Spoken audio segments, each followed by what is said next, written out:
just going to speak to you guys a bit about like design choices in graphic design and in branding for your business. In this presentation, we're going to going over three basic concepts of design. So typography, which is the choice of fonts that you use, more like rounded fonts to show off a more friendly side of a business, or harsher block capital fonts to show off importance.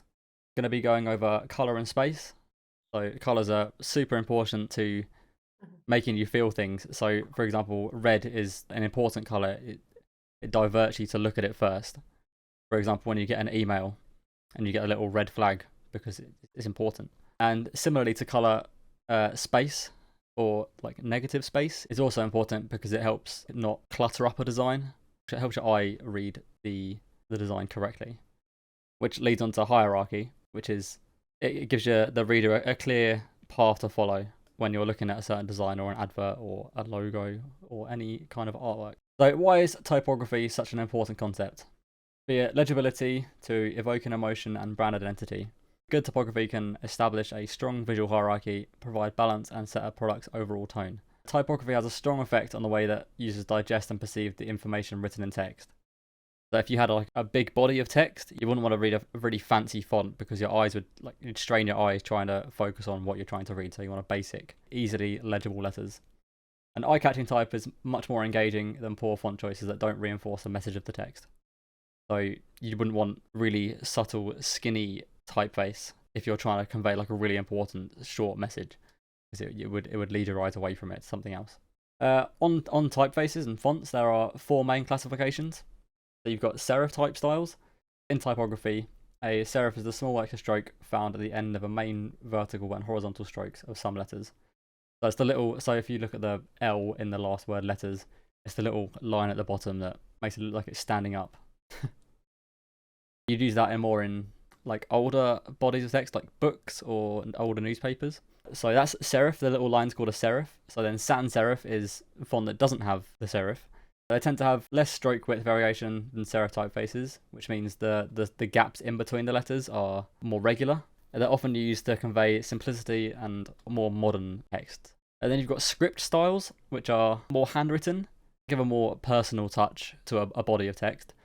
But again, it makes your brain strains trying to read it, so you wouldn't want to read a large body of text. In a similar category to script, you've got decorative, which are more used for like poster titles or advertisements. You want a big body of decorative text followed by some easier to read text afterwards.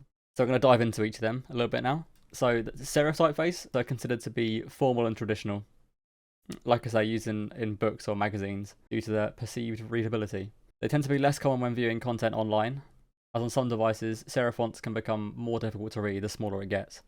For example, if you're on a phone and you're looking at a website that's got a lot of text on it, a lot of the screen gets taken up with those extra little serifs at the bottom, whereas you could get more text and more content on and easier to read if you were using a sans serif typeface. I would suggest using a serif typeface if you're going for classic, elegant, or traditional style business.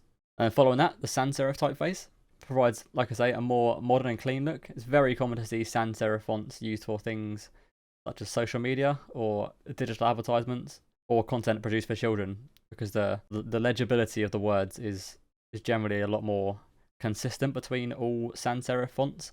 It can also be used to provide a more casual and formal vibe than serif typefaces.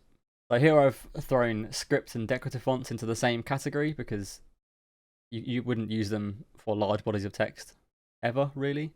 So script, due to script being seen as like handwritten, it gives it a more personal touch, makes it more inviting to read. Not commonly used for large bodies of text, but if you look at the word ideal for accentuating certain words to intrigue the reader.